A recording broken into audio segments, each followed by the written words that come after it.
कुछ ऐसे गंदी सोच वाले, गंदी षड्यंत्र रचने वाले जो मर्जी कर ले, कानून बैठा है, मैंने कोर्ट में अप्लाई कर दिया है इस केस के लिए। प्लस जो इन लोगों ने झूठा मेरे पे आरोप लगाया उसकी मानहानि के लिए भी इन लोगों को खामियाजा भुगतना पड़ेगा। बेस मुझे भी अभी तक नहीं पता, क्योंकि एलिगेशन कोई प्रूव नहीं होता। दूसरा, हम इलेक्टेड बॉडीज हैं, इलेक्टेड बंदे को पंच नहीं हटा सकते। अगर हमें हटाना है तो हमारी जनता ही हमें हटा सकती है। तो ये गुंडागर्दी एक साजिश चल रही है मेरे खिलाफ, जो कि पिछले पौने 3 साल से मैं सह रही हूँ। तो उसी का एक रिजल्ट है कि हमारे साथ इस वक्त बातचीत करने के लिए सांबा से सरपंच यहाँ पर मौजूद हैं, जिन्हें जो है वो सस्पेंड किया गया है। इन्हीं से पूरे मामले के बारे में जानेंगे। सबसे पहले मैम आपका नाम जानना चाहूँगा। रीना चौधरी। मैम बताएं कि किस बेस पे आपको जो है वो सस्पेंड किया गया? बेस मुझे भी अभी तक नहीं पता, क्योंकि एलिगेशन कोई प्रूव नहीं होता। दूसरा, हम इलेक्टेड बॉडीज हैं, इलेक्टेड बंदे को पंच नहीं हटा सकते। अगर हमें हटाना है तो हमारी जनता ही हमें हटा सकती है। तो ये गुंडागर्दी एक साजिश चल रही है मेरे खिलाफ, जो कि पिछले पौने 3 साल से मैं सह रही हूँ। तो उसी का एक रिजल्ट है कि आज उन्होंने आखिरकार जो चाहते थे, उन्होंने एक बड़े षड्यंत्र करके मुझे हटाना था और हटा दिया, जबकि एलिगेशन प्रूव नहीं होते। इसको मैं कोर्ट में मैंने ऑलरेडी अप्लाई कर दिया है। बट ये लोग इतने ज़्यादा चलाक हैं, इनको पता था मैडम कोर्ट में स्टे लेगी, तो इन्होंने कैविएट अप्लाई कर रखा हुआ है। मतलब इतना बड़े, आप सोच सकते हो कि ये सब कुछ प्री प्लान चल रहा है। इनको पता है कि अगर ये कोर्ट जाएगी तो हम इसको स्टे नहीं लेने देंगे। से आप कह रहे हैं कि एलिगेशन जो आप पर लगाए गए हैं वो भी प्रूव नहीं हो पाए हैं, तो ऐसे में क्या लगता है कि कैसी कोई साजिश है इसके पीछे? जी हाँ, ये बहुत बड़ी साजिश है। कुछ पॉलिटिकल लोग हैं, जो डीडीसी कह लो या कोई और कह लो, जो कि मुझे नीचा दिखाना चाहते हैं, जिनकी आंखों में मैं आए दिन खटकती हूँ। उनको लगता है कि इतने कम समय में एक औरत कंधे से कंधा मिला के अच्छे काम कैसे कर सकती है, और बस यही सब चीज़ें हैं जो उनको खटकती हैं। और बस उनको ये है कि इसको नीचा दिखाना और इसको जम्मू छोड़ के दिल्ली भगाना। तो मैं उनको क्लियरली बोल दूँ कि मैं यहीं रहूँगी जब तक जिंदा हूँ, और ऐसी कई चाल हैं जो आप चलो, मैं लड़ने को तैयार हूं और हर बार मुंह तोड़ जवाब दूंगी। काफी सारे सरपंच व और भी कई सारे लोग आज आपके साथ यहाँ पर आए हैं और ये कह रहे हैं कि कहीं ना कहीं मैडम को गलत एलिगेशन ऊपर लगाए गए हैं और गलत उनके साथ हुआ है। क्या कहेंगे, क्या पैगाम रहेगा? जी, मैं धन्यवाद करूंगी सभी सरपंचेस का, जो आज सारे सांबा डिस्ट्रिक्ट से यहाँ पे आए हुए थे। प्लस मैं धन्यवाद करूंगी मेरी आवाम का, जो मुझे मॉरली सपोर्ट करते हैं, जो कहते हैं कि मैडम हम आपके साथ है जब भी ज़रूरत पड़ी, और ज़रूरत पड़ी तो मैं अपनी आवाम को रोड पे लाऊंगी। जनता बताएगी कि सच क्या और झूठ क्या है, क्योंकि ये सब मेरी बैकबोन है। ये मुझे हिम्मत बंधा रहे हैं, और अगर मेरी जनता मेरे साथ है, मेरे सरपंच मेरे साथ है, तो कोई मेरा कुछ नहीं बिगाड़ सकता। अगर कुछ ऐसे गंदी सोच वाले, गंदी षड्यंत्र रचने वाले जो मर्जी कर ले, कानून बैठा है, मैंने कोर्ट में अप्लाई कर दिया है इस केस के लिए। प्लस जो इन लोगों ने झूठा मेरे पे आरोप लगाया उसकी मानहानि के लिए भी इन लोगों को खामियाजा भुगतना पड़ेगा। यहाँ पे कुछ और भी लोग, इनसे भी बातचीत करेंगे। सर, क्या नाम है आपका?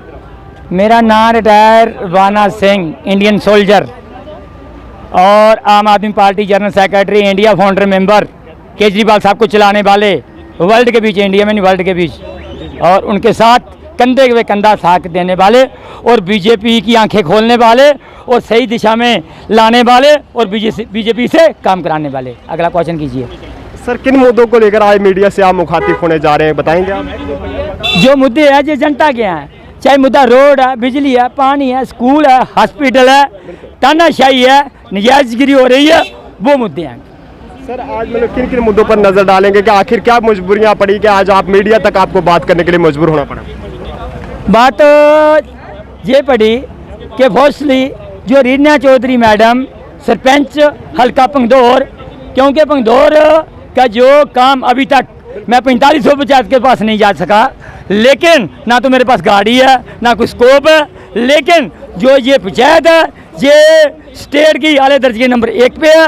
नंबर 2, ये मैडम काम कर रही है, इसको तानाशाही से दबाना और सस्पेंड करना ये गलत बात है। किस चीज़ से सस्पेंड किया जा रहा है? ये तानाशाही की है। किस चीज़ से सस्पेंड किया जा रहा है? किस पोस्ट से? इनको सस्पेंड किन चीज़ से किया वो तो पता भी किसी को नहीं है, किस चीज़ से सस्पेंड किया।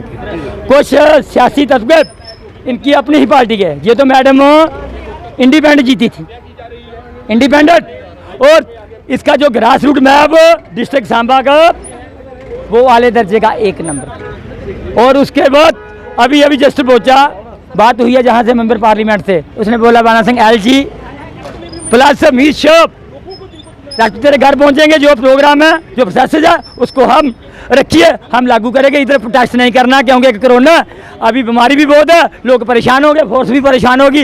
ये प्रोटेस्ट समाप्त कीजिए। सांबा से एक सरपंच मेरे साथ इस वक्त बातचीत करने के लिए मौजूद है। सर, सबसे पहले मैं आपका नाम जानना चाहूँगा। रविंदर सिंह मेरा नाम है, मैं सरपंच हूँ पंचायत कैली मंडी से, डिस्ट्रिक्ट सांबा से। जी सर, बताएं कि आखिर क्या कुछ वजूहत है कि जिसको लेकर आज आप मीडिया से बातचीत करने के लिए मजबूर हो चुके हैं? देखिए, हमारे सांबा में 2 सरपंचों को बीडीसी चेयरमैन की तरफ से रिमूव किया गया है, जबकि एक्ट के हिसाब से अगर कोई मैडम पे एलिगेशन लगते हैं तो उनको पहले प्रूव किया जाए, उसके बाद उनको रिमूव किया जाता है। इसके अलावा रिमूव नहीं कर सकते। जब एलिगेशन लगते हैं तो बीडीसी के ऑफिस में एक मीटिंग की जाती है, जिसके बीच में पंचेस और सरपंच को बुलाया जाता है। पहली बार जो मीटिंग होती है उसमें एलिगेशन कोई प्रूव नहीं होता, दूसरी बार मीटिंग होती है कि एलिगेशन प्रूव नहीं होता, तीसरी बार इनको महीने का टाइम दिया जाता है कि आपस में सलो सलाह करके अगर आपके पंचायत को अच्छी तरह से चलाएं। लेकिन चौथी मीटिंग जो है वो 2-3 दिन में ही कर ली जाती है। इमरजेंसी मीटिंग का नाम दिया जाता है और मैसेज किया जाता है फ़ोन के ऊपर कि कल मीटिंग है, वहाँ पे आए। मैडम की तरफ से वहाँ पे कहा जाता है कि मैं यहाँ पे अवेलेबल नहीं हूँ, मैं नहीं आ सकती, मैं आउट ऑफ स्टेट हूँ, इसलिए मीटिंग को पोस्टपोन किया जाए। लेकिन वो मीटिंग 3 दिन में ही की जाती है, जो कि एक्ट के हिसाब में नहीं लिखी हुई। कम से कम महीने का टाइम उसमें ये मीटिंग कर सकते हैं। वहाँ पे मैडम के ऊपर जो भी एलिगेशन रखे उनको प्रूव कर दिया जाता है।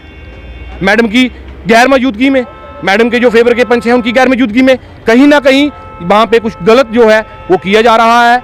हम उसका विरोध करते हैं।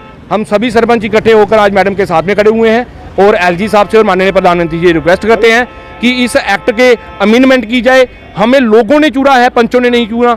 और उसके बाद अगर ये जो गलत कुछ ऐसी कार्रवाई की जा रही है तो ऐसे लोगों ने जिन्होंने ये गलत कार्रवाई करवाई है उनके ऊपर भी कड़े संज्ञान लिया जाए। कहीं ना कहीं इस बात की नाराज़गी जताई है कि जिन एलिगेशंस के बेस पे इन्हें जो है वो सस्पेंड किया गया है सरपंच से, उसको लेकर कहीं ना कहीं इन्होंने पूरी तरीके से जम्मू कश्मीर के एडमिनिस्ट्रेशन से भी इंसाफ की अपील की है और जिन लोगों की तरफ से भी गलत एलिगेशन लगाए गए हैं उनके खिलाफ भी कार्रवाई किए जाने की इनकी जानिब से मांग की गई है। आप लोग भी अपनी राय कमेंट बॉक्स में ज़रूर दीजिएगा। नीलफाज के साथ आप लोगों से इजाज़त चाहता हूँ। आप लोग देखते रहिए शिवालिक इकोस।